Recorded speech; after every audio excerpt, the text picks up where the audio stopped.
Hello everyone, स्वागत है आप सभी के पसंदीदा यूट्यूब चैनल राज एजुकेशन में। 69,000 प्रति आप लोगों के तमाम प्रश्नों पर इस वीडियो में उत्तर देने की कोशिश करूंगा। जितना भी मुझे ऑथेंटिकेटेड अपडेट्स जो भी बेसिक शिक्षा परिषद से मिलती रहती है, वो लगातार आप लोगों को अपडेट के माध्यम से या आपके प्रश्नों के जो हैं उनके जवाब के माध्यम से वीडियो बना देता हूँ। ठीक है, तो बहुत ध्यान से देखिएगा। आपके तमाम जो भी प्रश्न हैं, जो भी संशोधन से संबंधित प्रश्न, इस पर चर्चा करूँगा। मोबाइल नंबर संशोधन से पर ही पहले सबसे पहले बातचीत कर लेते हैं, तो फटाफट वीडियो शुरू करते हैं। देखिए, मोबाइल नंबर संबंधित संशोधन पर कल देर रात तक ही इस पूरी चर्चा हुई, मीटिंग हुई, क्योंकि देखिए इशू हुई थी त्रुटि में। ठीक है, त्रुटि हुई थी वहाँ पर जिनके द्वारा शासनादेश जारी किया गया, तो उसमें त्रुटि हो गई थी शैक्षिक अर्हता को लेकर।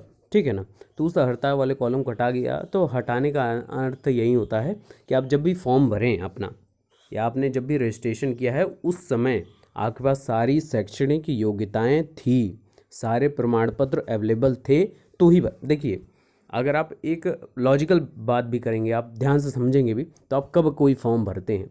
जब उस फॉर्म के लिए आप एलिजिबल रहते हैं। आप ये भविष्यगामी सोच की तरह तो नहीं भर देते ना कि चलो आज फॉर्म भर देते हैं, 2 दिन बाद तो मेरा आ ही जाएगा सर्टिफिकेट वगैरह वगैरह, है ना। तो उस तरीके से फॉर्म नहीं भरा जाता है। आपके पास सारी शैक्षणिक योग्यताएं रहती हैं तो ही आप फॉर्म भर पाते हैं।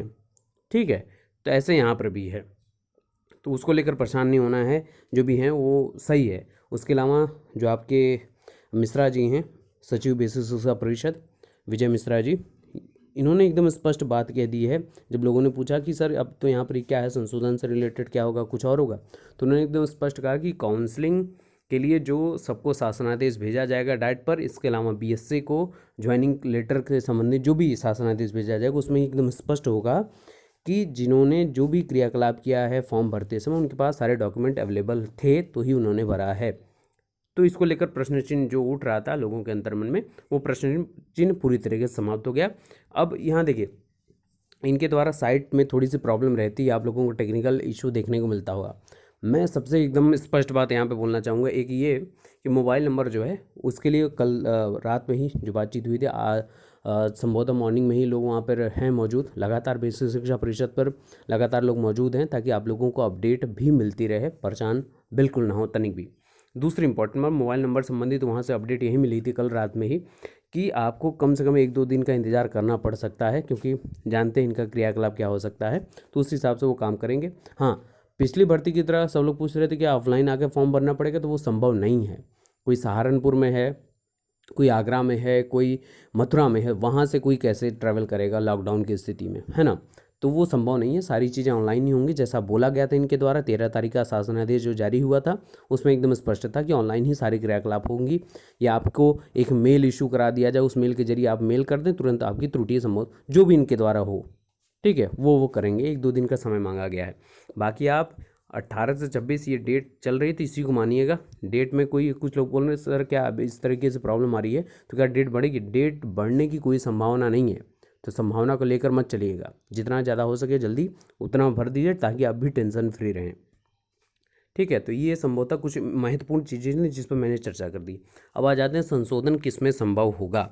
संशोधन सिर्फ और सिर्फ, अब एक लाइन से मैं बताता चल रहा हूँ। पहला, आपके नाम में, माता के नाम में, पिता के नाम में कोई त्रुटि है तो देखिए, संशोधन का मतलब मैं पहले बता दूं, पहले ही, संशोधन फॉर्म में आप नहीं कर सकते किसी भी प्रकार का।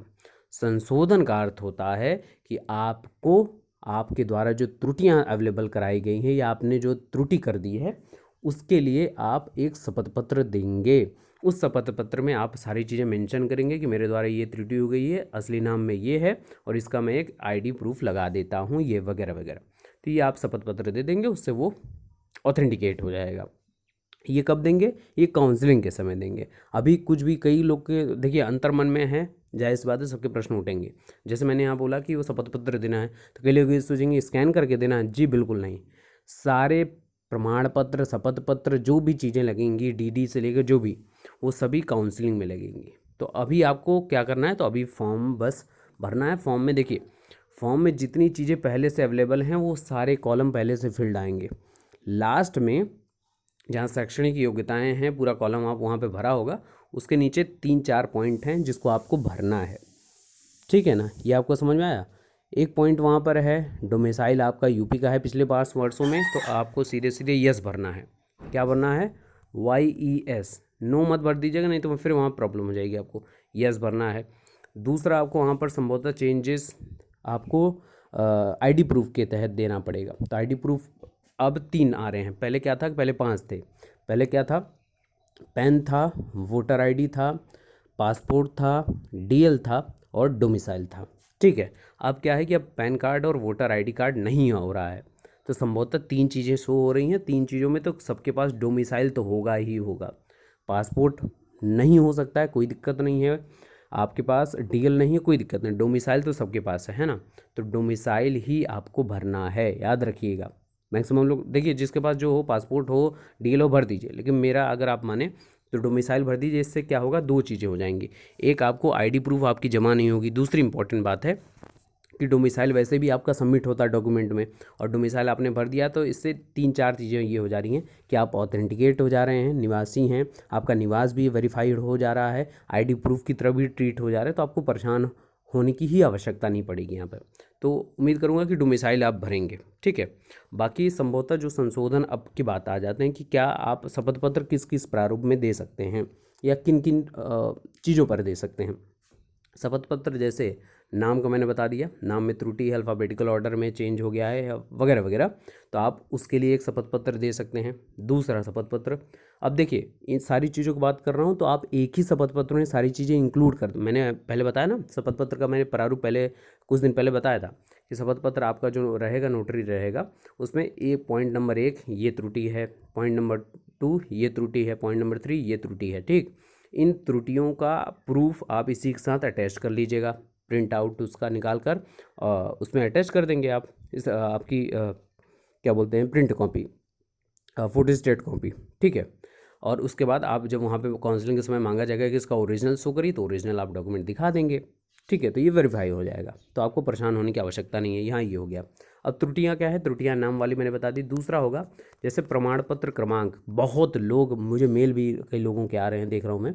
हालांकि मैं वहाँ पर कोशिश कर रहा हूँ जवाब दे दूँ लोगों को, लेकिन ये याद रखिएगा कि प्रमाण पत्र क्रमांक, इन सारी चीज़ों में प्रॉब्लम हुई है आप लोगों को, तो अब वो भी आपको एफिडेविट में ही काम हो जाएगा उसका।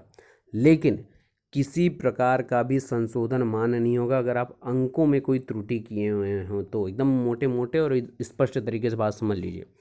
पूर्णांक में, प्राप्तांक में किसी प्रकार की आपने त्रुटि की है, तो वो किसी प्रकार का संशोधन नहीं होगा। हाँ, मैंने 13 तारीख के बाद जो संभवतः जो अभी जियो जारी हुआ है शासनादेश, उसमें मैंने एकदम स्पष्ट कहा, पहले मैंने बता दिया था।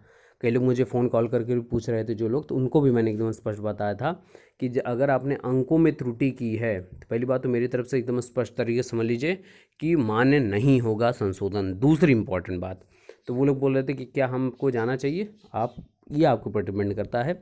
लेकिन उसमें भी यहीं शासनादेश में मैंने जो आप लोगों से बोला था वहीं लिखा था कि ये जो है, ये वहाँ की जो कमेटी बैठती है जो सारी चीज़ आपको वेरीफाई करेगी डाइट पर काउंसलिंग के समय, वो उसका अधिकार क्षेत्र है कि उसको आपको एलिजिबल मानना है या नहीं मानना है, वो उसके अधिकार क्षेत्र में आता है। फिर उसके बाद क्या होता है आगे भविष्य की बात है, वो अलग है। तो ये बात एकदम स्पष्ट तरीके से समझ लीजिएगा, अंकों के अगर आपकी त्रुटियाँ हैं तो। और इसके अलावा और भी कई त्रुटियां हो सकती हैं। मोबाइल नंबर का तो संशोधन हो ही जा रहा, और इतनी त्रुटियां आपकी हैं। इसके अलावा जिसके पास डिग्री, डिप्लोमा, माफ़ करिएगा, डिग्री नहीं है किसी के पास, या किसी के पास प्रोविजनल नहीं बन पा रहा है, देखिए प्रोविजनल 6 महीने के लिए वैलिड होता है। ठीक है ना, ध्यान से समझ लीजिएगा, 6 महीने के लिए वैलिड होता है। कई लोग जनवरी में ही प्रोविजनल बनवा लिए होंगे, पिछले साल जब भर्ती प्रक्रिया शुरू होने वाली थी, सब सोचे थे हो जाएगा, तो 6 महीने के बाद वो लैप्स हो गया, फिर आप प्रोविजनल बनवाना पड़ेगा। कई कई कॉलेजेस हैं, जैसे आप यहाँ पर मैं बात करूँ यूनिवर्सिटी ऑफ इलाहाबाद की, तो यहाँ पर लोगों को डिग्रियाँ दिए जा रही हैं, प्रोविजनल इशू कर दिए जा रहे हैं। जो लोग संभवतः आसपास के वो पहुँच जा रहे हैं, जो लोग नहीं भी पहुंच पा रहे हैं, तो एक बात देखिए, एक तरीका मैं आपको बता दूं, यही अपनाइएगा।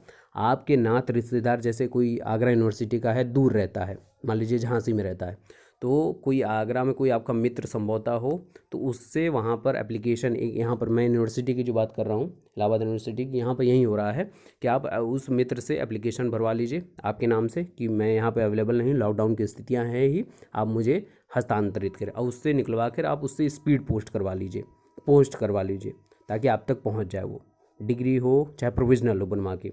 तो ये आपके लिए फ़ायदा रहेगा, ठीक है। आप डायरेक्ट कॉल से बात भी कर सकते हैं कर्मचारी से, ताकि वो भी ऑथेंटिकेट कर सकें कि आप ही हैं, ठीक है ना। तो इसको लेकर ये एक काम कर सकते हैं हम। बाकी अब इसके अलावा आपके और भी कोई प्रश्न हो तो आप ज़रूर पूछ लीजिएगा, मैं जवाब देने की कोशिश करूँगा। वीडियो को शेयर कर दीजिएगा ताकि ज़्यादा से ज़्यादा मित्रों का लाभ हो सके। Best of luck, thank you so much.